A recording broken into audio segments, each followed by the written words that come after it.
आपके सामने लाया हूँ।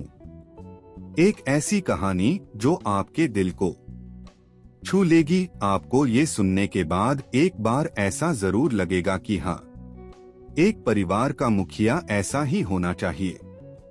जी हाँ दोस्तों, मैं बात कर रहा हूँ एक बूढ़े आदमी की जो अपने परिवार का मुखिया होता है। यह कहानी एक परिवार के मुखिया की है जो बहुत ही रोचक है। तो चलिए आगे बढ़ते हैं। यह कहानी है परिवार के एक मुखिया की जिनका नाम बलराम सिंह है। दादा बलराम सिंह का परिवार एकांकी परिवार के इस युग में भी एकता का एक आदर्श नमूना है। परिवार के सभी सदस्य सुख शांति से रहने वाले हैं। दादा बलराम सिंह अपने समस्त कुटुंब का एक यूनिट बनाए और अधिकार जमाए उस महान वृक्ष की भांति अटल खड़े हैं, जिसकी लंबी लंबी डालियां उनके आंगन में एक बड़े छाते की भांति धरती को आच्छादित किए हुए अनगिनत घोंसलों को अपने पत्तों में छिपाए वर्षों से हर तूफानों और आंधियों का सामना किए जा रही है।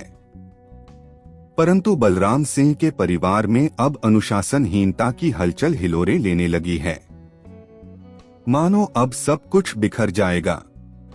होता यह है कि दादा बलराम सिंह के छोटे पोते का विवाह होता है। बहू पढ़ी लिखी तथा स्वतंत्र विचारों वाली होती है। घर के वस्तु व कार्य व्यापार यहाँ तक कि नौकरानी और फर्नीचर भी पुराने जमाने के थे। इन सब कारणों से शोभा अर्थात छोटी बहू अलग रहना चाहती है। बलराम सिंह के परिवार की अन्य स्त्रियां मिलनसार और हंसमुख हैं, लेकिन शोभा परिवार से कटी हुई रहती है, जो बात बात पर अपने मायके का दंभ भरती है। बलराम सिंह को जब इन स्थितियों का पता चलता है तो वह परिवार के सभी सदस्यों को बुलाकर शोभा का आदर सम्मान करने का आदेश देते हैं।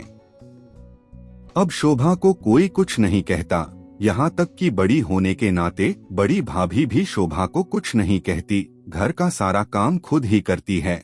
उसे हर जगह सम्मान मिलने लगता है। कोई उसे घर का काम ही नहीं करने देता, जिसके कारण उसे अपने मन में कष्ट होता है कि भाभी बड़ी होकर भी घर का सारा काम करती हैं और वह बैठी रहती हैं। इस कारण अब उसे दिया जाने वाला सम्मान अब अपमान के बराबर महसूस होने लगता है। पहले सब उसके व्यवहार के कारण उसकी हंसी उड़ाते थे, अब सारे लोग उसका सम्मान करते हैं जैसे वो कोई हस्ती हो।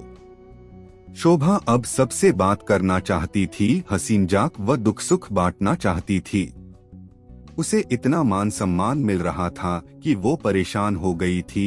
इन परिस्थितियों से उबकर शोभा एक दिन दादा बलराम सिंह के पास गई और अपनी व्यथा कहने लगी। शोभा की बात सुनकर दादा बलराम सिंह बोले कि ऐसा करने के लिए मैंने ही कहा है बहू, क्योंकि मैं नहीं चाहता कि इस परिवार रूपी वट वृक्ष की एक डाल टूटकर अलग हो जाए। तब शोभा को अपनी गलतियों का एहसास होता है और वह रूंधे हुए गले से कहती है, दादाजी, आप पेड़ से किसी डाली का टूटकर अलग होना पसंद नहीं करते, पर क्या आप यही चाहेंगे कि पेड़ से लगी वह डाली सूख जाए? अब शोभा को अपनी गलती का पछतावा है। फिर वह पूरे परिवार से माफी मांगती है और फिर पूरा परिवार एक साथ मिलजुल कर रहने लगता है। और इस तरह यह कहानी यही समाप्त होती है। तो दोस्तों, कैसी लगी आपको यह कहानी? उम्मीद है पसंद आई होगी। दोस्तों, इस कहानी से हमें यह प्रेरणा मिलती है कि हमें भी अपने परिवार को एकजुट करके रखना चाहिए और परिवार को बंटने से बचाना चाहिए। अर्थात हम सबको भी दादाजी बलराम सिंह की तरह ही सूझबूझ से काम लेना चाहिए। तो दोस्तों, ऐसी ही और भी प्रेरणादायक कहानियां सुनने के लिए मेरे चैनल को लाइक करें और सब्सक्राइब करें, ताकि जब भी मैं कोई नया वीडियो अपलोड करूं तो उसका नोटिफिकेशन आपको मिले सबसे पहले। तो मिलते हैं अगले वीडियो में, तब तक के लिए।